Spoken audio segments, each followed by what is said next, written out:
Okay, so if you're a cat person, you know this scene. Your beautiful cat is, I don't know, scratching your brand new sofa to bits. You say no, maybe you even shout it, and they just look at you and keep going. It is so frustrating. But what if the problem isn't your cat? What if it's the way we're trying to communicate?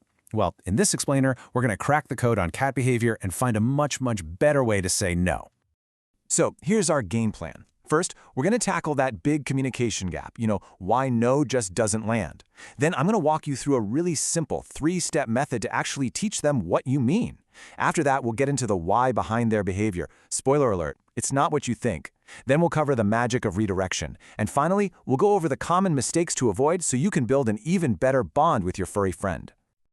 All right, let's dive right in with the big question. Why is it that when your cat is scaling the curtains and you shout no, it feels like you're talking to a brick wall? Turns out, the answer is actually pretty simple. Oh, we have all been there. That moment of total exasperation. You give a command that seems perfectly clear, and in return, you get nothing. A blank stare. Maybe if you're lucky, a slow blink before they go right back to clawing the rug. Well, here's the thing. It's not defiance. It's a language barrier. And this is the absolute core of it all. The word no itself, it's meaningless to your cat. It's just a sound. What they are, however, are total experts at reading our emotional state. They are so tuned into our tone of voice and our body language. And hey, don't just take my word for it. This is backed by science. A study from the National Library of Medicine found that cats are incredible at picking up on our feelings just by how we look and sound. And then they change their own behavior based on the emotion they're sensing from us. This right here perfectly explains the disconnect. We think we're laying down the law, right? Stop that, it's bad. But all your cat hears is that you, their favorite person, their source of safety and comfort, have suddenly become loud and stressful. They might stop what they're doing, sure, but it's out of confusion or anxiety, not because they've learned that scratching the chair is wrong. So, if the word no is useless on its own, are we just supposed to give up? Not a chance. See, just like you can teach a dog that sit means to put their butt on the floor, you can absolutely teach a cat to associate the sound no with the action stop what you're doing. It just takes a little consistency and a whole lot of patience. All right, here's the method. And the secret sauce is doing it every single time. Step 1, the tone. It's going to be a firm, low, assertive no. Not angry, not a high-pitched shriek, just the same consistent sound. Step 2, you have to immediately and safely interrupt the behavior. Then step 3, gently pick them up and move them away from the situation. Doing these 3 things together creates a super clear association in their mind. That sound means the fun stops. But here's the thing. Even if you teach them no, you're only solving half the problem.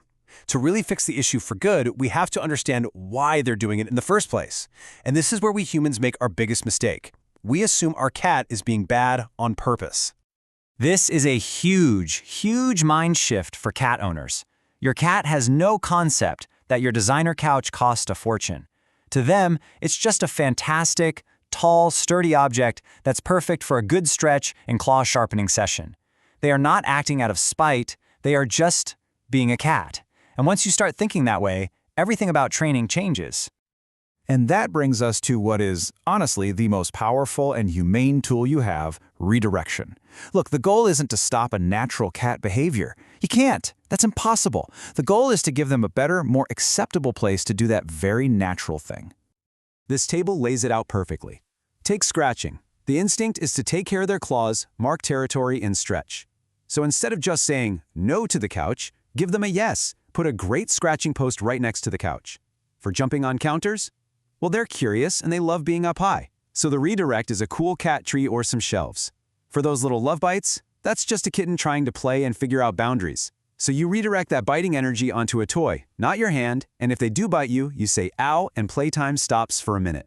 See? You're meeting their needs, but on your terms. Okay, we've talked about what to do. Now let's wrap up with the big don'ts. Getting this stuff right is just as important because making these mistakes can really damage the trust you have with your cat. Mistake number 1, and this is the big one, punishment. Just don't do it. Yelling, scaring them, using a spray bottle, it's all punishment, and it's not just ineffective, it's actually really harmful. Your cat won't connect the punishment with their action. They learn one thing and one thing only. My human is scary and unpredictable. You'll just teach them to fear you, and that's the last thing you want. And the other huge trap people fall into? Inconsistency. Look, correcting a behavior isn't a one-time thing. Cats learn through patterns and repetition. So if one day you're firm about the counter, but the next day you're too tired and just let it go, you're sending mixed signals. It's confusing. You have to be patient and consistent for the lesson to actually sink in. When you get right down to it, all of this is about empathy. It's about trying to see the world from your cat's perspective and working with their instincts instead of fighting against them. And when you make that mental shift, you're not just fixing a bad behavior, you're actually building a much deeper, more trusting and loving bond. So that's the final thought I want to leave you with.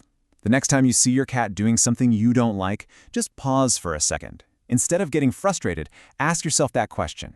What do they actually need right now? When you see a cat on the counter, don't just see a rule being broken. See a curious explorer looking for a better view. And that little shift in perspective, well, it can change everything.